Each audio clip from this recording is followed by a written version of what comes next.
Hello and welcome to Buckley Air Force Base. My name is Robert Hotzfeld. I work at the Airmen and Family Readiness Center. I'm going to talk to you a little bit about our programs. One of our main programs is the Transition Assistance Program. This is a program that's mandatory for all service members that are transitioning out of the military, whether through separation or retirement.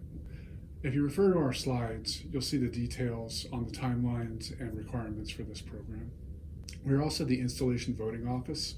We provide training to the other units for voting. We also provide briefings to service members on their absentee voting procedures. Relocation assistance is another one of our programs. We help with people PCSing in and PCSing out.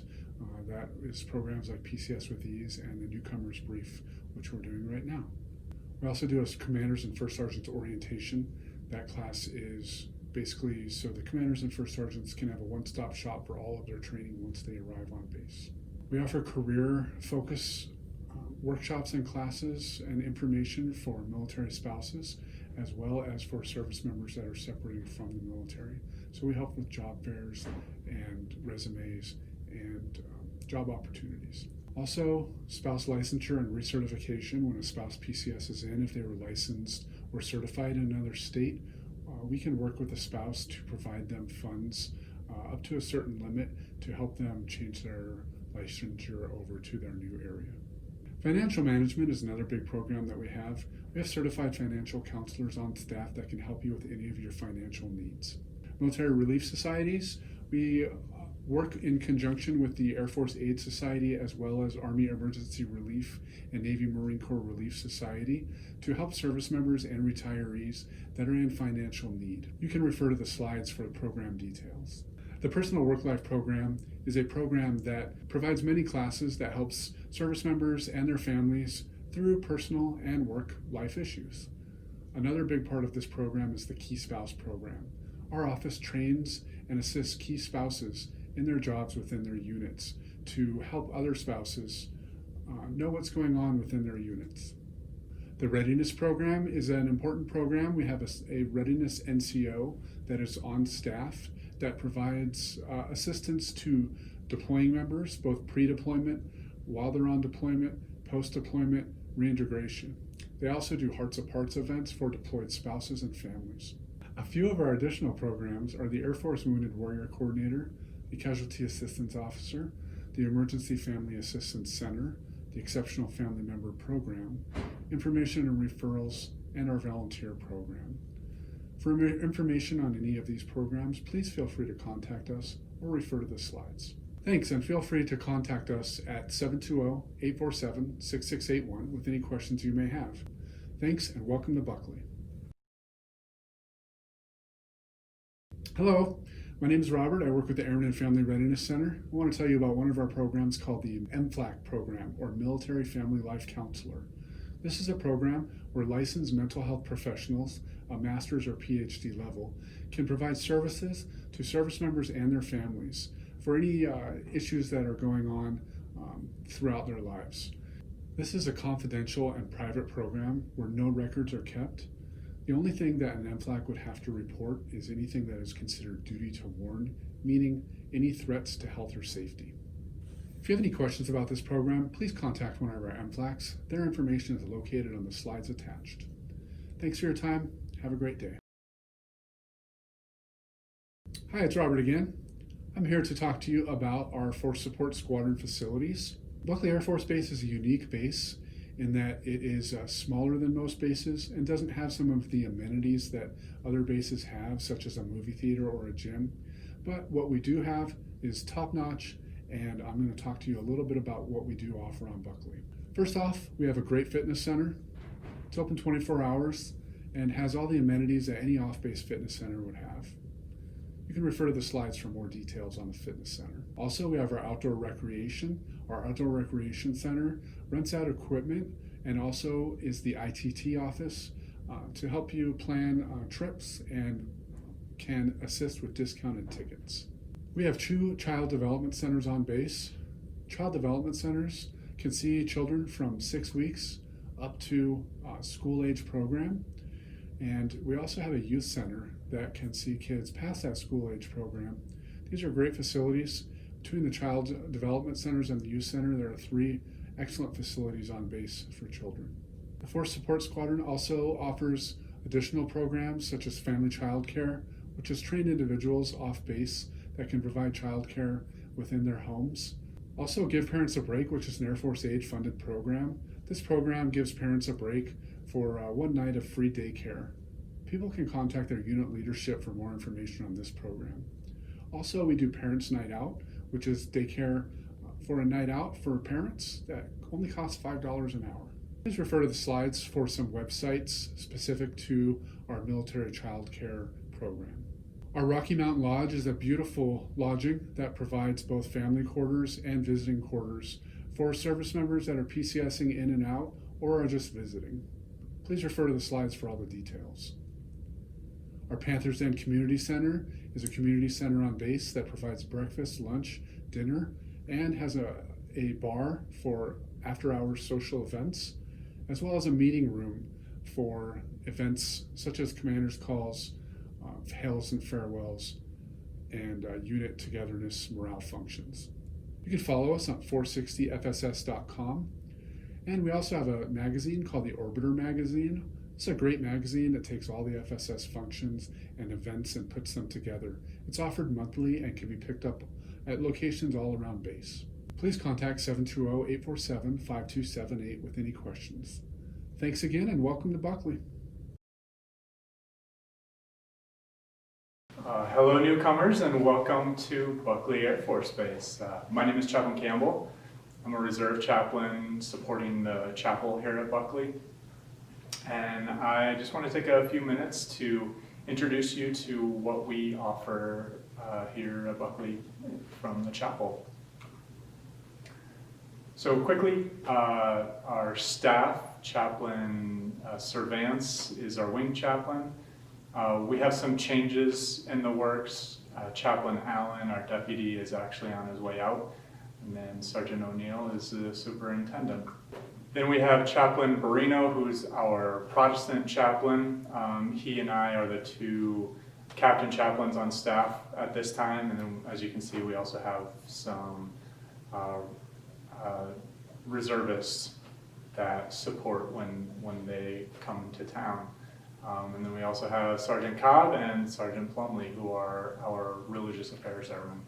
And then we have Tina, our secretary. We have a contract priest, Father John, and then Deacon Fucci is our deacon on staff. The biggest thing that I can pass along in terms of what we offer at the chapel is the 100% confidentiality. That's something pretty much everybody knows about, and that's something that's really important. We are a really great way to come and get support, get things off your chest if you need to. Coming to us, we can't take that outside of our conversation. Whatever you bring to that, whatever you share with us, that is your information. So really keep that in mind. We will not divulge anything that you share with us. So utilize that option because it is really important. There are a lot of things going on with the pandemic. So things like our monthly luncheon are going to probably be on hold for a little while. But when we can start holding them again, this is something that we do on the first Wednesday of every month. We put on a giant luncheon where we have two seatings at 11 a.m. and noon. And we feed about 500 people on those days. We'll have somebody giving a short talk, and you're free to eat and get to know other people on base. We also do other things around base for those of you who live in the dorms. We have the Airman Ministry Center. That's a nice place for you to come and hang out and get to know other people who are living in the dorms. We also do different things throughout the year, as you can see, taking people to games, doing dinners, things like that. So just keep an eye out for those kinds of events. Then as a chapel, of course, we offer services. So During this time when when we can't gather in groups, we are doing services online.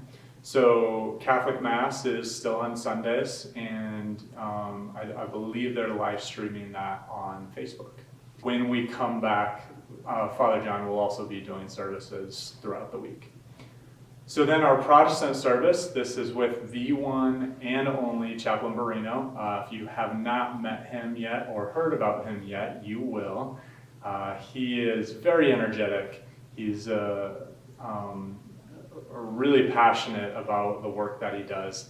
And if you are a Protestant, I encourage you to check out his service. He is also doing it online on Facebook Live on Sundays. So as I said, I am a reserve chaplain, but I am the Air Force's only Buddhist chaplain. And so I have started doing a Buddhist discussion group on Thursdays. We've been doing it for a couple of years now at the chapel, but we are actually moving online and spreading it out to the whole Air Force. So if you have any interest in that, every Thursday at 1700, we do a Zoom discussion group, so you can contact the chapel for more information on that. Now, we offer Catholic, Protestant, and Buddhist support. That being said, we want to support you wherever you are. So whether you're religious or not, it doesn't really matter to us. We want to help you find a way for you to thrive when things get tough. So this is a perfect time to really start to focus on the spiritual aspect of your life. When we hear spiritual, we think religious, and they're two different things. Spiritual can be getting up into the mountains, getting away from everything. Spiritual can be playing an instrument, really diving into learning something. Spiritual can be listening to music, just relaxing, sitting out in your backyard. Whatever it is for you, whatever helps you find peace and support in difficult times, that's what spiritual is. And that's what we want to help you find. So we live in Denver. There are many options in terms of spiritual support, and also if you practice a certain religion, finding that religious support. So whatever it is that you are looking for or you already have, if you need help in finding that or in finding something that supports you, please reach out to us. We want to help you get there. So that's all I have for you. If you want to contact the chapel, you can call us at 720-847-4631, also known as God One. Interesting fact, the chapel number is 847 God One. Can you guess what the number to the kennel is? That's right, 847 Dog One, which is still my favorite number on base. So please reach out to us if there's any way that we can support you. I recognize things are difficult, things are changing. There's a lot of stress in life right now. So we want to meet you wherever you're at and help you find a way through everything that's going on. So again, welcome to Buckley, and look forward to seeing you soon. Hi, I'm Erin Little. I'm your emergency manager for the base, and I'm here to brief your base emergency preparedness orientation. So today we're going to talk about the natural disasters, major accidents, shelter in place, ad hoc, EM reps, training offered, and the contact information. So some of the local hazards that we have here in Denver, Colorado is thunderstorms, tornadoes, floods, wildfires, winter storms, and earthquakes. So basically everything. The thunderstorms here can bring hail, which makes sure that your car insurance company covers that so that you won't be stuck with dents in your roof, in your hood. If you look around when we're out of quarantine, you'll see some of the cars in the local area have that, and that's because they didn't have that insured under their car insurance, so make sure you have that. So the tornadoes, fun fact, Colorado falls in that tornado alley. So we do incur a lot of tornadoes, and 80% occur between 12 p.m. and 12 a.m. It can happen anywhere, anytime. Always protect your head from debris. So remember to tuck your head in between your legs and put your hands over your head. So floods, we have a lot of snow here, but when it melts, it could lead to floods. There's also a pretty decent amount of precipitation. But one thing I want to stress is do not drive through swift moving water if you're not sure of its depth. So wildfires, it's pretty dry here in Colorado. Wildfires is definitely a hazard to look out for. Dry conditions greatly increase the potential of a wildfire, and make sure you stay in your vehicle, roll up the windows, and don't drive through heavy smoke. So the winter storms here, Colorado's winter is not of the lighthearted. It runs even through April. There's a lot of snow here, and when it snows, it can snow from anywhere to 1 to even 7 inches. So make sure you look out for that. Look out for black ice that could be on the roads. Make sure you winterize your vehicle, so make sure you have the all-weather tires on your vehicle. Make sure your tread is where it's supposed to be, because that's the #1 cause for sliding and things like that. So if an emergency does happen, make sure that you call the 847-9117 or 9118. You can call 911. It will just take a longer time for emergency to get to you. So when you call 911 and you tell them you're on Buckley Air Force Base, they're going to transfer that call to the 911 on base. So make sure you call the 9117 or 9118. So shelter in places, we have 3 different types. We have the active shooter, which is just stay where you are, lockdown, lockdown, lockdown. We have the natural disaster, which make sure you get with your facility managers.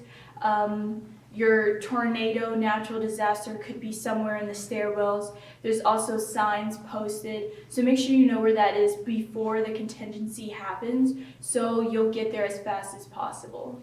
And for your CBRN and hazmat spills, make sure you turn off your HVAC and get to a designated hazmat shelter. So one of the first things you want to do when you get here is update your ad hoc, and that can be done on your government computer, where it has the purple globe with the ring around it. Make sure you update your information so you'll get the important information as soon as possible, and you won't be playing catch up.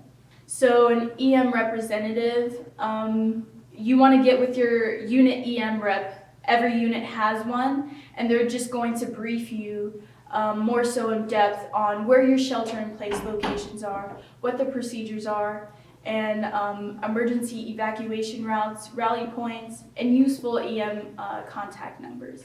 So where you can locate our EOC is building 1005, room 153. The courses that we offer in emergency management to better help our installation are CBRN survival skills.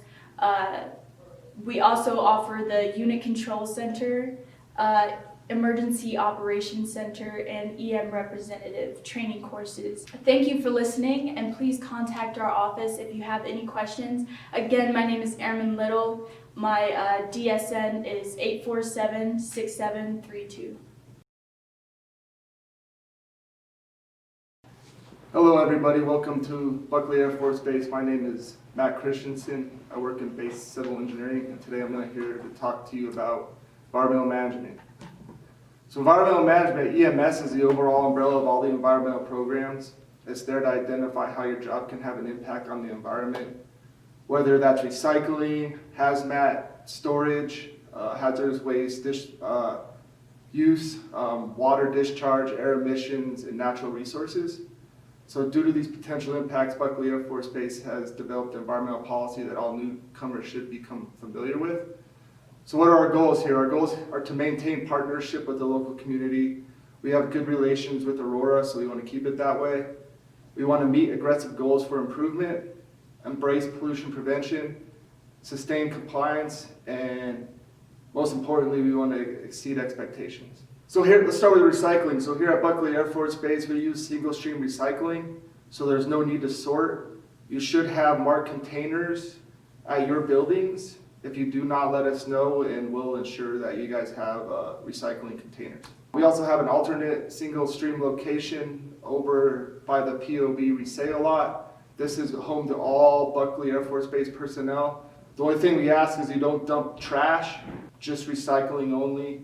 And we also have a scrap metal yard, AKA the North Yard. Here you can turn in scrap metal, ferrous and non-ferrous, and we also take usable pallets. We have Has Waste turn in every Thursday at 1300. This is located over at building 1025. Items we can take is lamps, batteries, aerosols, paints, sealants, solvents, POLs, other flammable liquids and corrosives, other miscellaneous chemicals as well.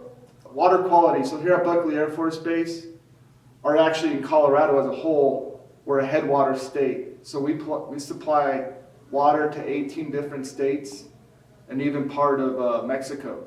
So our actions can adversely affect millions of people downstream. So we ask that you do your part and make sure that our waters are clean. Natural resources. So Buckley Air Force Base is home to many protected bird species, such as the burrowing owl, the bald eagle, the red-tailed hawk, the golden eagle.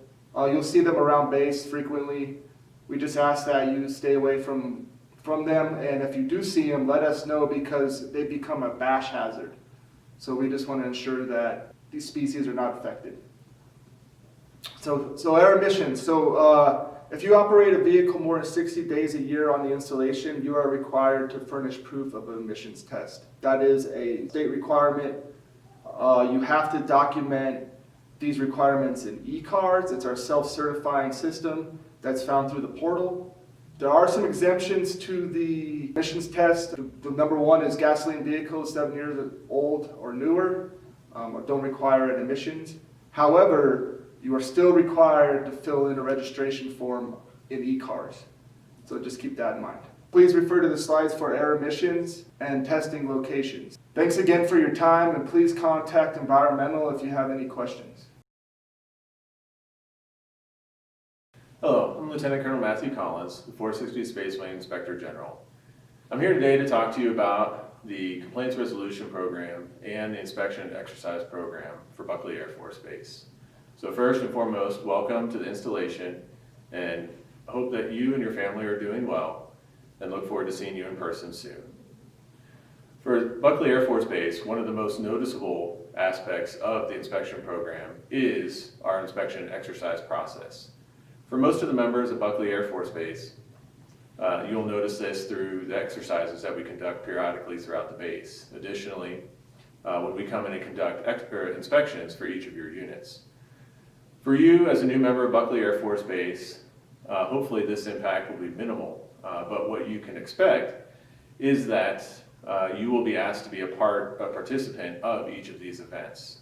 And what we would like for you to know from both myself and Colonel Pepper is that you do nothing different than what you would do on a daily basis. So when we come in and conduct a self-assessment or anything else, that you do everything exactly the same way as you would on a day-to-day basis. For the inspections, the important thing is if you see something that isn't right, you have to bring it up to your chain of command. Identify it, and that way your leadership can potentially identify a solution for that problem that you've identified. But again, some of the tools that we have that you'll see will be vertical, horizontal inspections, as well as exercises, and what perhaps the most important aspect is the self-inspection program. For the exercises, this is one of the things that most people do notice that we don't do frequently, but when we do, it can be extremely impactful. Some of the smaller type things that would be a day, maybe two, would be a short sprint exercise, things like a tornado drill, some severe weather, or larger scale exercises that could last a week or maybe even two. For anybody coming to the base, the big thing that you need to know is watch all of the PA pages, contact the IG if you have questions, work through your WIT members within your units, And most importantly, when the exercises are occurring, know that unless you are told otherwise, the expectation is that you are a participant and should act during the exercise just as you would in a real world event. That's the only way that we know in an exercise whether or not we are ready to fight our combat mission in that given scenario. We have very specific objectives during each of those exercises, and your participation is extremely important to ensure that we are able to adequately validate our readiness during an exercise. While inspections and exercises are the largest amount of what takes up our time, one of the most important things that we do is also with the complaint system, fraud, waste, and abuse. And for the IG team, if you see myself, our superintendent, our director of complaints, we will be able to help you with anything. We always encourage people to work within their chain of command, work with their supervisors, first sergeants, commanders, and leadership. But if you've already tried to look into use those avenues and still have not been able to find resolution, or you feel that your issue has not adequately been resolved, you can always come and talk to the Inspector General's office. If you refer to the fraud, waste, and abuse slide, you can see the contact information for the 460 Space Wing personnel. For us, we are considered to be the eyes and ears of the commander. And what that means is you can come and talk to us at any time, whether it be through the complaints program, whether it be through inspections or exercises, that we provide the commander with an accurate assessment of the readiness for his installations. So some of the things that I would like to highlight here, specifically when it comes to the complaint and the complaint process, is restriction and reprisal. For a complaint, it is governed by AFI 90-301, and most importantly, for anybody here to understand is the difference between restriction and reprisal, and that anybody can make a complaint to the Inspector General, to a member of Congress, or something of what we call protected communication. And it can come through our office, it can go to the U.S. Space Force IG office, it can go through the DoD hotline. Any of those echelons is perfectly okay. But the biggest thing with the complaints program is to help commanders discover and correct problems affecting the productivity and morale of assigned personnel. So if you see an issue and it hasn't been resolved, you should absolutely come to us and we can try and help find resolution for that issue. So the first thing is, a lot of people are afraid if they come to the IG, somebody's going to do something to me, I might get in trouble. And quite simply, that's not the case. If you come to the IG or go to a member of Congress or make what we call a protected communication, and somebody takes action against you, you should come and talk to us immediately. If somebody does that, that's what's called reprisal, and that is illegal per law. So, if you are afraid of doing that and you don't come to us, that means that you are potentially being restricted from coming and talk to the IG or some member of Congress. So restriction and reprisal go hand in hand. Restriction is simply if somebody prevents you from making a protected communication. Reprisal is what happens, or if somebody takes an adverse action against you if you make a protected communication or talk to the IG or a member of Congress. So that covers the aspects of our complaint resolution program, restriction, reprisal, and when and whom you can come talk to. Some of the other tools that you'll see within the inspection program are in the Commander's Inspection Program, Management Internal Toolkit, or MICT as we'll call it, and Self-Assessment Program. These are just a couple of key aspects that can identify anything across your unit. So these are other mechanisms for you to be able to identify potential issues within a program. As we discussed for the inspections, we will look at a number of different things, and while our UEI capstone inspection has been pushed, we do expect higher headquarters to come in and inspect us again. But again, most importantly, the inspections, exercises, everything begins at the lowest level.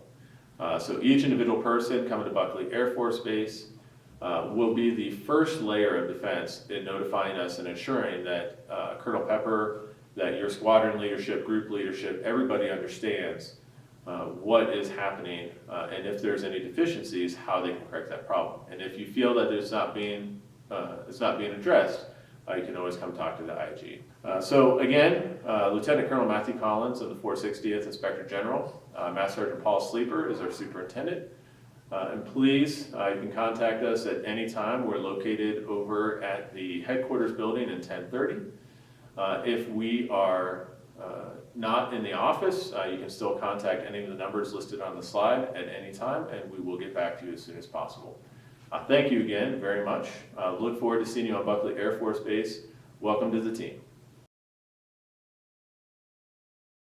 Hello, my name is Sergeant Joe Aguilar. I'm from Security Forces, and I'll be giving you guys the Security Forces briefing for this Newcomers brief. Some of the topics we'll be covering will be our facilities and their locations, our installation entry points, which is our gates, and the hours of operations, our procedures for privately owned weapons, LEOSA Act, traffic regulations and speed limits, procedures for abandoned vehicles, and suspicious activity reporting and emergency contact information. So our BDOC, which is our Base Defense Operations Center, is located over at Building 1028, located on Camp Hale Way. It's basically where our dispatch desk is located at. It's also our main squadron. We also have another building. It's our passing ID building. It's at Building 419. That's at the entrance to the restricted area. They are open Monday through Friday from 07:30 to 16:30, and they're closed for holidays, family days, down days, and any projected construction projects that might be going on within the restricted area. Another building we have is our visitor center, which is located adjacent to the 6th Avenue gate. It's going to be Building 41. Their hours of operation are Monday through Friday, 06 to 1400, and that's where you go to get your visitor passes. If you have someone coming to visit, family, friends, and then you get a pass over there, then they can get you squared away with the pass over there. And they're also closed on holidays, family days, and any other Space Wing down days. Our installation entry points is which are our gates. We have 3 gates. Our 6th Avenue gate, they have weird operation hours. They are open from 06 to 1400, and that's for inbound, Monday through Saturday. And then they remain open from 0600 to 1800 Monday through Saturday for outbound traffic. They will be closed on Sundays, holidays, and any Space Wing down days. Our Mississippi gate is our main gate. That's over there off of Mississippi Avenue. That's our 24/7 gate. They also process the large vehicles that come onto the installation. And if you have an RV or some sort of long bed camper, you also come through there, but that way it's a straight shot and not having to go through a serpentine when you come onto the installation. Also, they will vet our taxi drivers, Ubers, and Lyfts. If you guys do have a Uber or Lyft coming for you guys, we ask that you please call the gate guards, give them a heads up like, hey, this is so-and-so. I have an Uber coming to me at this location. They'll be here in about 10 minutes. And the gate number for that would be 847-9349. And another gate we have is for anybody who has children who go out to the Mosley School right outside back at base housing. They are open from 06:10 to 06:25 Monday through Friday. That's to let the older kids out to catch a bus to go to school. And then we open it again from 08:05 to 08:45, and that's to let the kids go that are going right there out to Mosley, the younger kids. And then again, we open it up back at 14:40 to 15:25, and that's to let the kids come back onto the installation after school's over. And that gate will be closed if there's any school down days or if there's no school for that day. Next, we'll be talking about procedures for privately owned weapons. Yes, they are allowed on the installation. When you do come onto the installation, when you come through the gate, we ask that you let the gate guard know that you do have a weapon in your vehicle. From there, you'll have to go directly to our armory, which is located again at Building 1028. And once you go to our squadron, you'll see where all our vehicles are parked on the west side. When you enter that door, you'll see a big empty room with armory windows. There's going to be a phone to the right over there. Just pick that phone up, and it rings directly to the armory. They'll open up the window, have you fill out an Air Force Form 1314, and you have to get your commander signed out within 72 hours. And if you live in base housing, you can store your weapon in your house as long as it's registered through our armory. If you live in the dorm rooms, you have to have it stored in our armory because there are no weapons allowed in the dormitories. We do allow LEOSA on the installation. and that's the Law Enforcement Officer Safety Act. You must have LEOSA credentials if you are going to carry your weapon on the installation, and you have to have qualifications for that. If you are stopped by security forces for any reason, just let them know that, hey, I'm armed, I have my LEOSA Act. That way they can make sure that all safety measures are taken care of, well, if you're stopped and confronted by security forces. You are not authorized to carry if you are performing military duties, and areas that you are not allowed to carry will be any PL 1 to 3 restricted areas within the confines of the ADFC, any 460th or 140th medical facilities. You cannot carry in the courtrooms over at legal, no weapons in the dormitories, and you cannot be armed if you're entering the base chapel. Next is traffic regs and speed limits. All personnel must comply with state and local traffic laws when operating any vehicle, whether that's a POV or a GOV on the installation. Although cell phone use is authorized in Aurora and other parts of Colorado, while you're on the installation, you are not able to use a cell phone. You must use a hands-free device. There are 2 types of citations you can get on the installation. If you're a civilian, you'll get a DD Form 1805, which is a Central Violation Bureau form. And for that one, there will be a fine, and you'll have to go to court if it requires you to go to court for that, or just pay the fine. The other one is for armed forces. It's going to be a DD Form 1408, and that's an armed forces traffic ticket. And here on Buckley, we do have a point system. You can reach our reports and analysis office, and they can go further into detail about our point systems. Now, our speed limits on base. When you're entering and exiting the installation, the speed limit is 15 miles per hour. We ask that we highly recommend that you drive 15 miles an hour around that area, especially on the Mississippi side, because we have a lot of our security forces searching vehicles, walking across the different lanes that we have open, and we would not like any of us getting injured or hurt or anything like that. Otherwise, it's 25 miles an hour on base unless otherwise posted. Mainly on Aspen, it's going to be 30 miles an hour. And when you're passing a military formation, the speed limit is 10 miles an hour. Please scoot up far over as possible to give them enough room for their formation.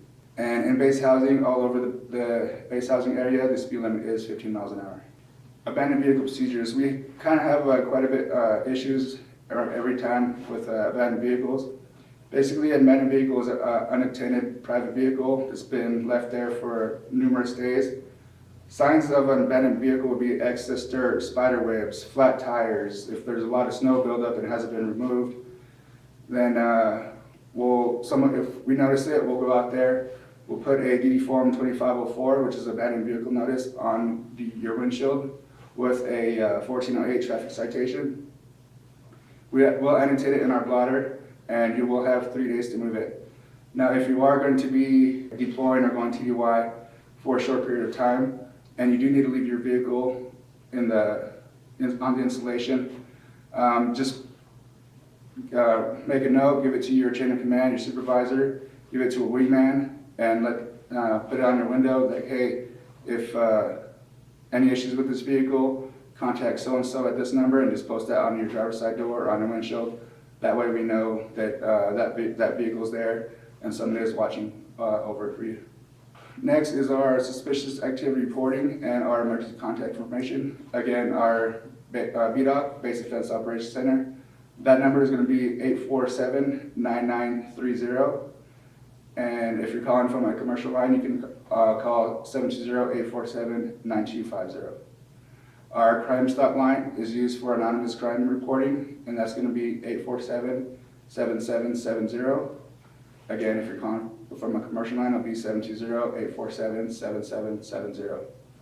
Eagle Eyes is report any possible terrorist or suspicious activity. That line is going to be 847-6624. And if you're calling from a commercial line, 720-847-6624. Now, if you're calling from emergency, if you're calling from any base landline, and there's an emergency, just dial 911, and it'll go directly to our BDOC. Fire department will answer it first to see if there's any medical emergency needed. That way they can get an ambulance en route if needed, and so they can be the first responders out there. Then they'll transfer it to us where we get some more information for our blotter and for our law enforcement purposes. Now, if you're calling from a cell phone and you dial 911, it'll go to Aurora Police Department. They'll get a little bit of information for you before they transfer it to base. If you are on the installation and you are going to use your cell phone and you need to get directly 911 emergency, dial from your cell phone 720-847-9117. That concludes my briefing. If you guys have any questions, you can shoot my email at joe.aguilar@us.af.mil. Thank you and welcome to Buckley. Hello and welcome to Buckley Air Force Base. I'm Joe Basha, one of your two fire inspectors on base. Again, welcome. Full emergency ALS department. All your medical or fire emergencies are going to come through us, and we're capable and ready to respond. There'll be some slides. I want you to go ahead and read through those. Wealth of information in there. A couple key points I wanted to touch on, really just two numbers. 911, calling from a landline on Buckley Air Force Base, and then if you call from a cell phone, 720-847-9117. I know our security forces brothers just gave you that information, but it's important. We'll still get the call if you call from a cell phone, 911, but it'll go to Aurora and delay our response a little bit. So, as we all know, time matters. That's essentially the main point I wanted to give you guys. And again, welcome. If you have any questions, our non-emergent lines are available in the slides, including all of our office numbers as well as the dispatch non-emergency line. So if you have any questions, please feel free to reach out. All right, good day. My name is Keith Tart. I am an environmental lawyer with Buckley Air Force Base in the Staff Judge Advocate's office. On behalf of Staff Judge Advocate Kara Paulette, we welcome you to Buckley Air Force Base. These are indeed strange times, and this is a strange presentation for us. So hope you bear with us and remember that we will be here and be available for contact at any time. I'm going to hit some real highlights: standards of conduct, off-duty employment, gifts, political activity. We're going to go over these things very quickly today for you. Ethics, what is ethics? That's what I'm here to talk to you about, even though I'm the environmental lawyer. Ethics is values. Honesty and integrity are values. I feel bad today is not a value. That's not ethical. It's ethical whether you accept a bribe or not. Accepting a bribe would be unethical. Public service is a public trust. You have to keep that in mind the entire time that you're in the Air Force, whether you have that uniform on or not. I had someone ask me recently if the UCMJ applied when he was off base and was not wearing his uniform, and the answer to that is yes. You can do something stupid when you're not wearing that uniform that could affect your career. Fraud, waste, abuse, and corruption. There are whistleblower statutes. They are active. They are valid. They work. If you see fraud, waste, abuse, corruption, do report it. Don't hesitate. Take it into your hands and do the right thing and report it. Not going to worry too much here about post-government employment. If you are leaving the service, you may have to get a conflict review. If you are leaving and want to take a job with a private employer, you need to contact our office, and we'll work with you to get everything that's necessary to do that. Off-duty employment right now is kind of challenging, but if you do have an off-duty employment request, then we'll take care of that for you. Gifts, don't take gifts. That's the bottom line rule. There are exceptions to that.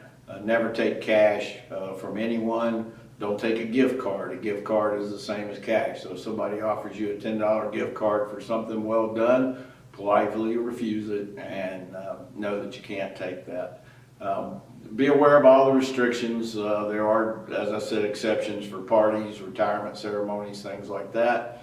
But generally, nothing more than $10. Outside sources, non-federal entities, you can accept up to $20 at any one time from an entity, and then up to $50 total for the year. Political activity. Can you be political during this crazy time? Yes, you can, but you have to be careful about it. If you're wearing your uniform and you're supporting or denouncing the president, that's probably not a good idea. You're free to express your opinions. The First Amendment is still in effect, but you have to be very careful about that. You can't denigrate the president, the vice president, other members of the government, and you certainly can't do that if it looks like you're saying it on behalf of the Air Force. To the Military Spouse Residential Relief Act, your spouse may pay a different tax rate than you do depending on the state of residency. So you can change that. If your spouse has a higher tax state residency than you do, he or she can apply to get the relief under the act. If you have any questions about that, contact the Colorado Department of Revenue or feel free to call our office and we'll help you through it. Driver's licenses, you can get a Colorado driver's license. It does not make you a Colorado resident, and you also don't have to pay taxes on vehicle purchases. That can be waived. The forms are available from the Department of Revenue. If you have any questions about any of this, please contact the Buckley Legal Office. Again, my name is Keith Tart, T-A-R-T. That's like Pop-Tart. So that way you don't forget it. Contact Buckley. Remember, wear your mask and wash your hands, and hopefully we'll see you in person soon. Welcome to Buckley. Hello, I'm Airman Garavito of Public Affairs. I'm here to tell you about our role here at Buckley Air Force Base. Our main role here is to communicate the commander's intent or commander's information. So what that means, especially for this COVID situation, it's getting Colonel Pepper's message or any leadership's message across to the public or to our airmen. Another job we do here on base is write stories, whether that be an airman's or somebody who is affiliated with the military. We cover their story, whether it be a hobby or something that they like to do. Another role we play here on base is studio photography, which at some point in your career you're going to need to do, whether it be for a promotional photo, a leadership board, or something along those lines. Studio photography, our services have been halted right now for studio photography, but if you want to look into it, you can go to our website, www.buckley.af.mil, and you'll see this little box here. You click that and it'll take you there.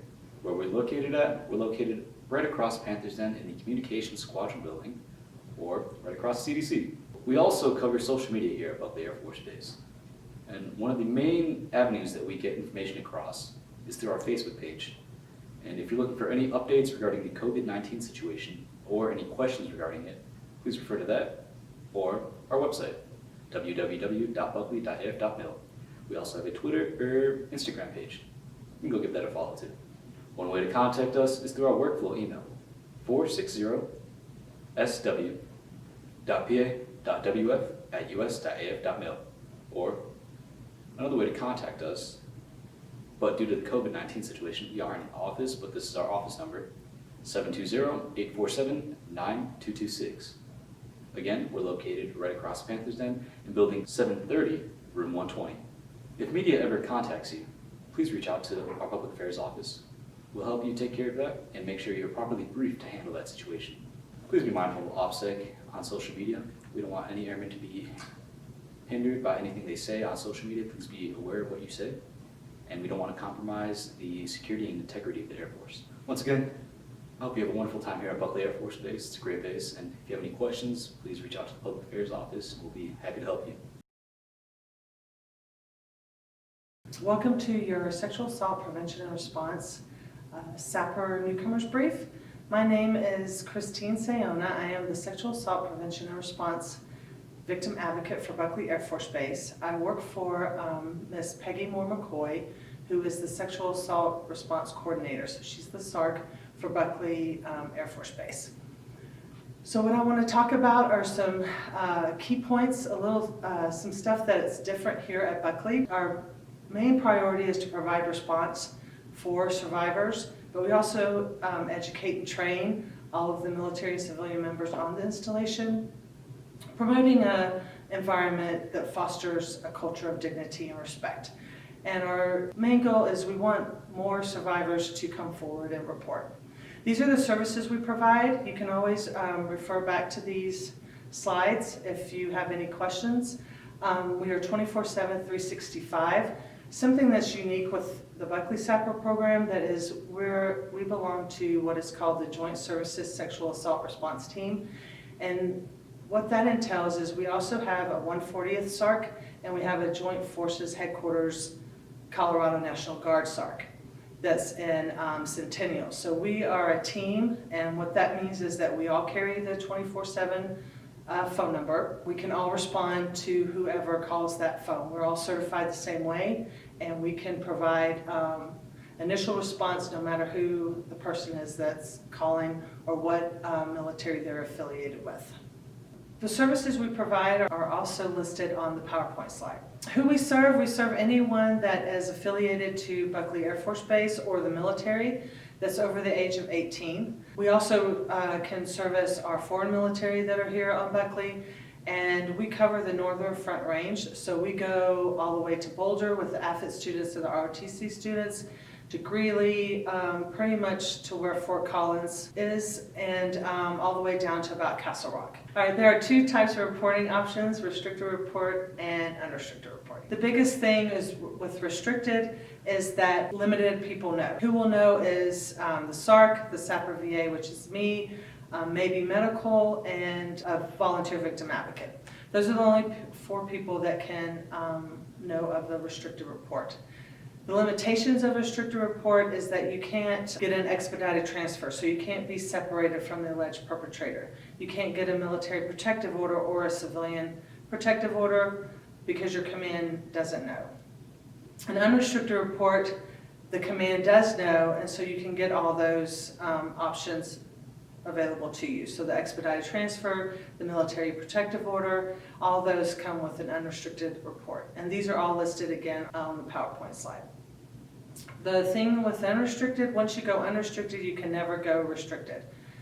If you have a restricted report, then you can change to an unrestricted report if you'd like. Another type of report, though, is called a third-party or independent report. What this kind of report is, if someone knows of a sexual assault that happened but wasn't involved in the sexual assault itself, they can report to law enforcement or a commander, and if they do that, then the commander is a mandated reporter and they have to report to law enforcement. So they will call OSI, and OSI will start an investigation whether the survivor has made a report or not with the SAPR office. Okay, who can you talk to? I mentioned this a little bit earlier. Who can accept a restricted report is the SARC, the SAPR VA, a volunteer victim advocate, or healthcare personnel. Chaplains do have 100% confidentiality, but they cannot take a report. Unrestricted report, all those people listed on the PowerPoint slide can take an unrestricted report. If you report to your commander, your SHERT, or your supervisor, that is an automatic unrestricted report because those personnel are mandated reporters, along with security forces, law enforcement, and the legal office. Consent, the biggest thing with consent is it's a freely given agreement to the conduct at issue by a competent person and can be taken away at any point. You can refer to the slide to read more about consent, but that is the biggest thing. Consent is with conduct at issue, so whatever you're doing, you need consent, and then it can be withdrawn at any time. About 10,800 of our male service members are sexually assaulted every year. Only 1 in about 100 report, and most are committed by heterosexual males. One of our big goals with our SAPR office here at Buckley is to try to increase our male survivors to come and make a report. Along with that is our LGBT community that's in the military, and 5% of our service members indicate that they identify as LGBT, and they are 4 times more likely to be harassed. Their assaults seem to be more physically violent and can lead to like a hate crime type of issue. How can you help? The first thing we ask is that you just start by believing. If someone comes to you and reports that they have been assaulted, please try to get in contact with us or get them over to our office. We will meet them anywhere, anytime. Like I said, we are 24/7. But the biggest thing is that we want to get them the help they need. They don't have to open up a case with us, And a big important thing is they don't have to tell us everything that happened about the assault. We're just here to provide resources and help for them. And if you'd like to be a volunteer victim advocate, here at Buckley for Air Force personnel, E4 and above, GS7, O2, and 21 years of age. If you were prior military, then you can become a VA if you're an O1. And these are some of the things that our volunteer victim advocates do. They're certified just like we are, but this is an additional duty for them, and they can accompany a survivor. They would be assigned to a survivor and have 24/7 access, and they could accompany them to appointments or to OSI, to law enforcement downtown. They help with crisis intervention, information resources, and referral, and emotional support. And their roles and responsibilities are listed on the slide. We're located in building 1030 on the first floor. If you walk in to the right, we're right by EO and IG. Our 24/7 helpline is 720-847-SARC. That is on the slide too, and along with our emails and our office numbers. So please call us if you have any questions or concerns. Even if you don't think it's in our realm, we have tons of resources, not just on the installation, but out in the community where we can help our service members, because we're never going to let a service member walk away without getting help. Thank you for your time. Please call us if you have any questions or concerns, and enjoy your time at Buckley. Good morning, I'm Staff Sergeant Cheney giving you your equal opportunity brief today. Today we're going to just discuss the main highlights that you need to know. We're not going to deep dive too much into it. All you need to know, the big takeaway from this is that I, again, Staff Sergeant Franklin Cheney, the best way to reach me right now during the COVID issues is franklin.cheney@us.af.mil. Again, that's franklin.cheney, CHENEY, @us.af.mil. Today we're just going to kind of roll through EO stuff, the big objectives, and the parts that I like to tell people are my bottom line is to teach you, respect each other. We're going to go kind of over a couple different topics. We're going to dive into a little bit of discrimination, a little bit of sexual harassment, a little bit of hazing, bullying, some policies, some statutes, and things like that. But the big objective I want you to take away from this is to respect everybody. So the objectives you're going to see are going to be the main four anyway. We're going to talk about the statutes, DoD policies, dive a little bit into that. Then we're going to roll into identifying and recognizing the forms of unlawful discrimination, some sexual harassment, again, that bullying and hazing. Then we're going to talk about some complaint processes and trends. Again, I'm not going to ask that you retain all that information, just know who to contact as soon as you have a potential EO concern. And then we're going to finally talk about your roles and responsibilities. So let's roll into the main point one. That's going to be your DoD policy, and then we're going to roll into Colonel Pepper's policy. So the first one is to promote an environment free from personal, social, or institutional barriers that prevent service members from rising to the highest level of responsibility possible. I'm not going to read these slides verbatim, I'm just going to hit on the big parts, but what you need to know is an environment that's free from harassment and unlawful discrimination on the basis of race, color, national origin, religion, sex, or sexual orientation. So with Air Force policy, again, kind of going a little bit further on that, the main thing you need to know is with those factors, those discrimination factors you can talk about, so again, that race, color, religion, as I said, sex, national origin, sexual orientation, you'll hear that a couple times. For civilians, the big thing you need to know for the difference is that also includes disability, reprisal, and genetic information. This is the local policy you're going to see now. Colonel Pepper, zero tolerance, pretty easy to follow, pretty easy to track. The Air Force doesn't tolerate it, Colonel Pepper doesn't tolerate it. Nobody on base is going to tolerate any discrimination whatsoever. So let's roll into the next point. We're just going to talk about some unlawful discrimination, some sexual harassment, some bullying, some hazing. So unlawful discrimination, as you can see right there, we hit on those points already, so I'm not going to repeat them again what the protected categories are. But again, it lists at the bottom, if you're looking at the slide, for DoD civilian employees, those additional protected categories. So sexual harassment, so the big focus you want to take away from this is quid pro quo, so kind of this for that. Hey, I'll help you out with your EPR, you go out on a date with me. Not only is it unprofessional, it's also kind of creepy.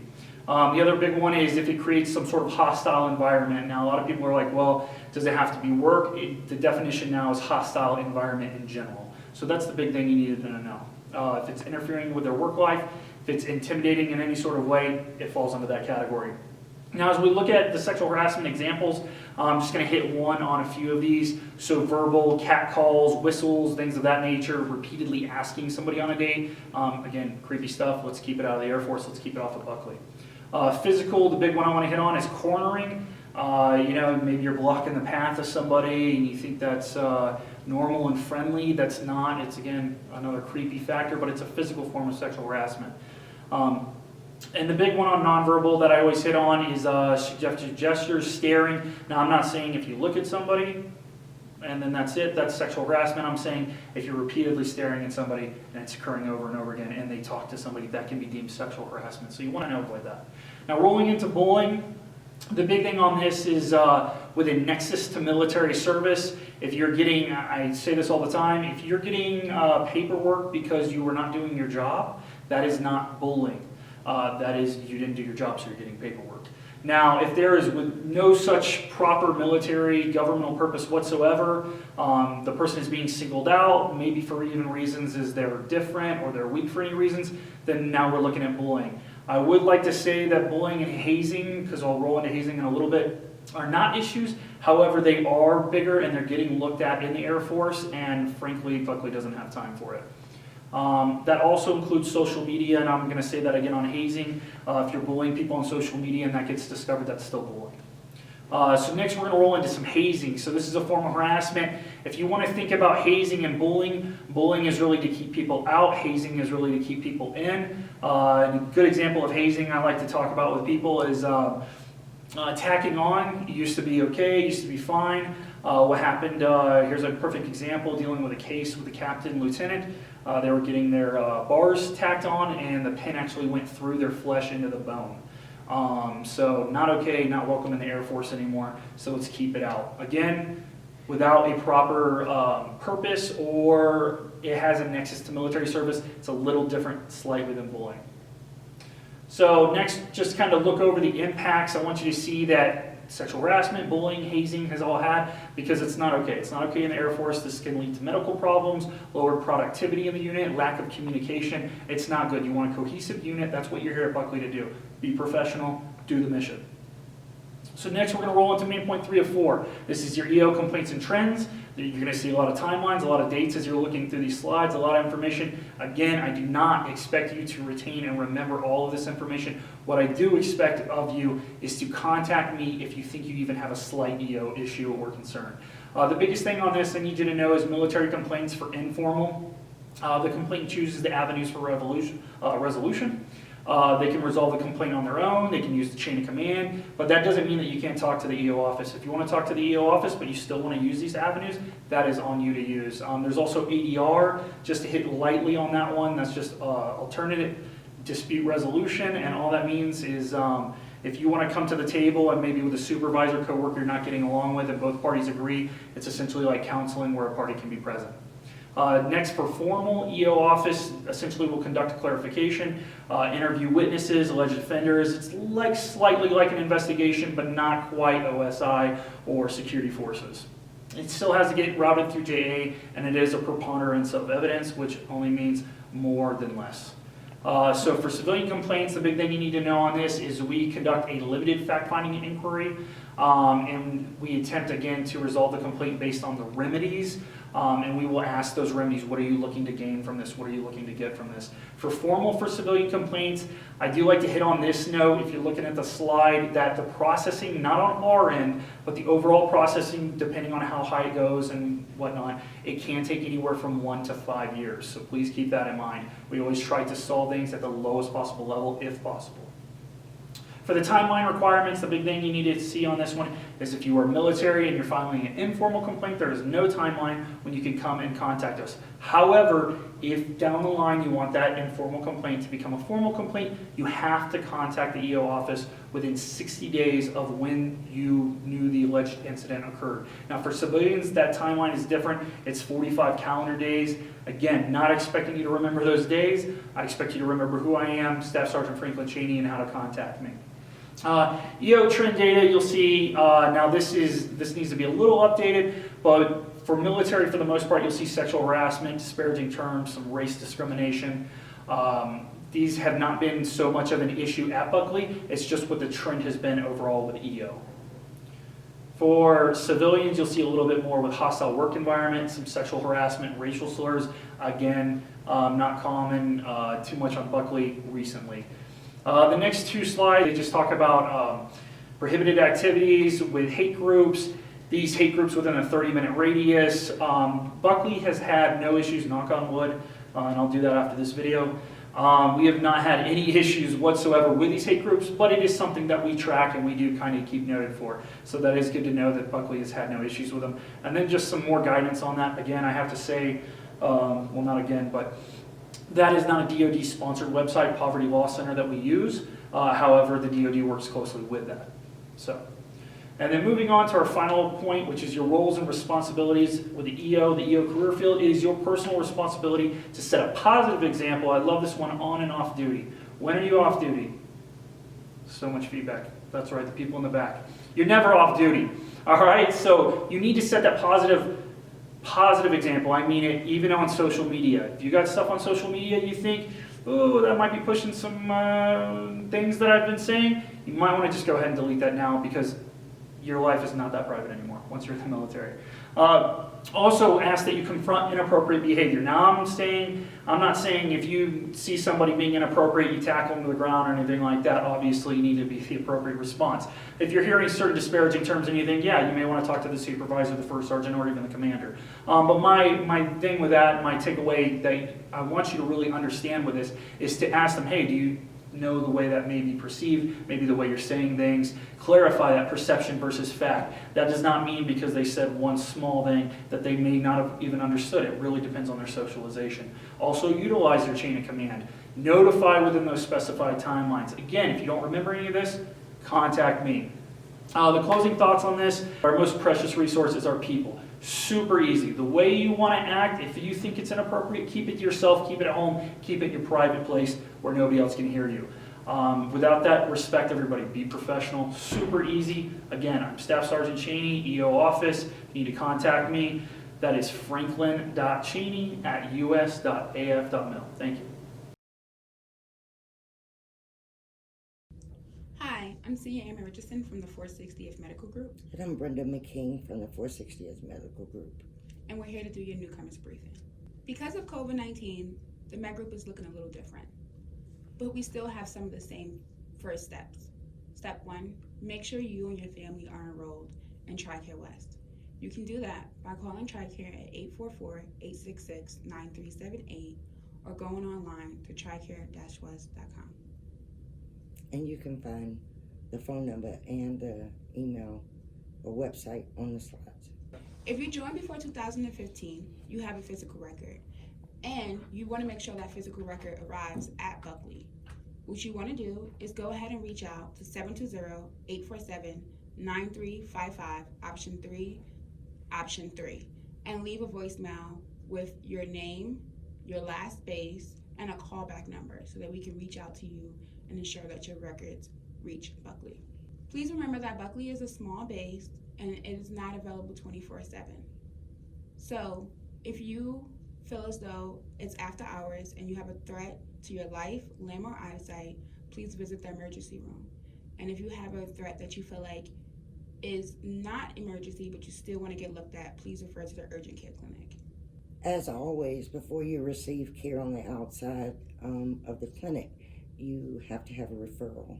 So you would want to call the referral office. That number's on the slides, and have a referral place for the specialty that you're seeking. It would take 5 to 7 days for that referral to process through HealthNet Federal Services. At that point, you're able to check it on the beneficiary portal, and that portal address is on the slide. they would be able to tell you if the referral is pending, or if it's been complete, or if you need to follow up with your provider again. One thing that I want to drive home is, if there is a selected doctor that's on your referral that is either not seeing new patients or not the doctor that you want to see, that you believe that's a network, you would contact HealthNet Federal Services, and they would make that change for you. That change isn't made for you out of the referral office at the 460th MBG. And you would be able to find a list of network providers on the TRICARE-west.com under Find a Provider. Please reference the TRICARE HealthNet Federal Services slide for phone numbers that are going to be beneficial to your enrollment, for your referral management, and to contact me for any beneficiary or debt collection counseling.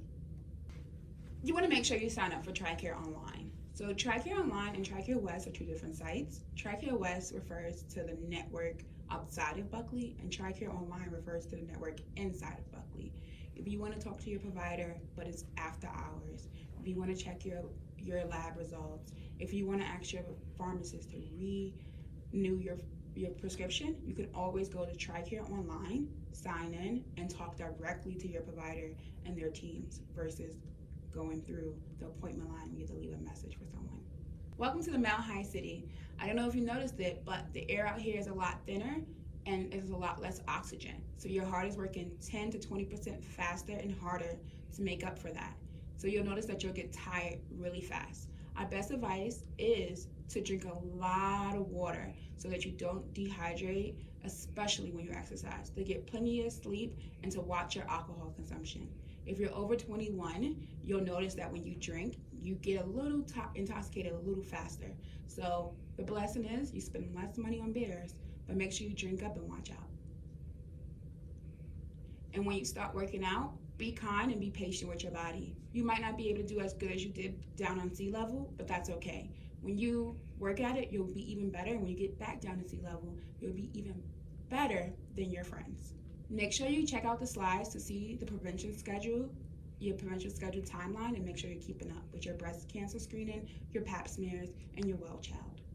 And make sure you follow us on Facebook. We keep you updated on events, weather changes, schedule changes, new arrivals, departures, anything you would think of. And you could also message us and let us know any questions or concerns you have. Make sure you check out the slide. It'll give you a direct number to a lot of our facilities. Please understand that because of the pandemic, a lot of us are closed down or at low manning. So just make sure you leave a voicemail or just try the well line, 720-847-WELL. Some additional resources that are available are myself. I would help you with your benefits and any debt collection questions that you may have. My phone number and email are listed on the slide. And for any kind of exceptional family member program, those numbers are also listed on the slide. Welcome to Buckley. Thank you, and welcome to Buckley. Hello everyone, my name is Donald Rincon. I am here representing the Mental Health Flight. Within the Mental Health Flight, we have 3 programs. The Mental Health Program, the ADAPT Program, and the Family Advocacy Program. So I'm going to talk about all 3 of those today. Our location is in Building 392. Let's start with the ADAPT Program. A lot of people know different things about the ADAPT Program, and what we really want to stress about all 3 of these programs is preventative and voluntary is what we really want, or is where we really want to catch clients and help people. A couple things to know about Buckley. It's a zero tolerance policy on illicit drug use, and that is a little confusing for some people here in Colorado. Marijuana is legal here in Colorado, but it's still a federal crime. So we're zero tolerance for all illicit drugs, which includes marijuana here in Colorado.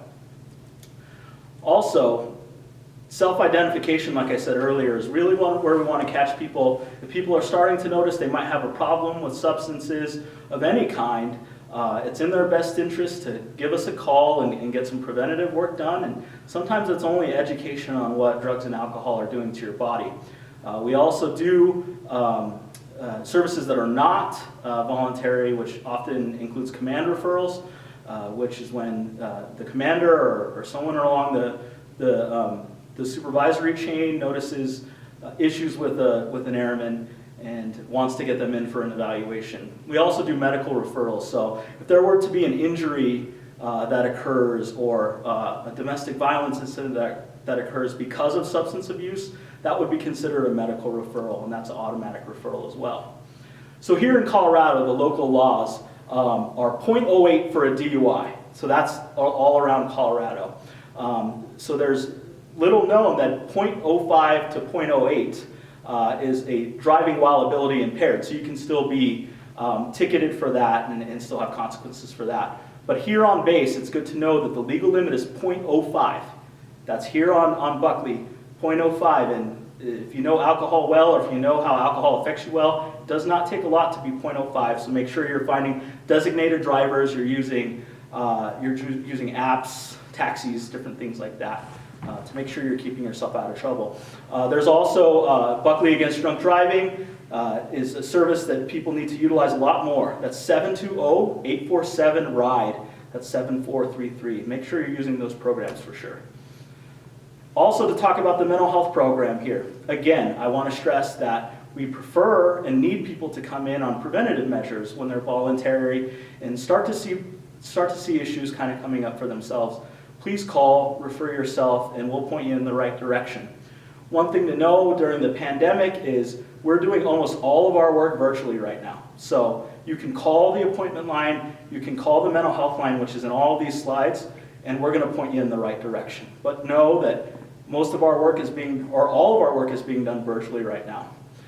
There's a lot of services that can be offered through the mental health program that involved an active duty member, and that should be known as well. As right now, our mental health clinic is only serving active duty members. So all other referrals will be made to either behavioral health or to an off-base provider.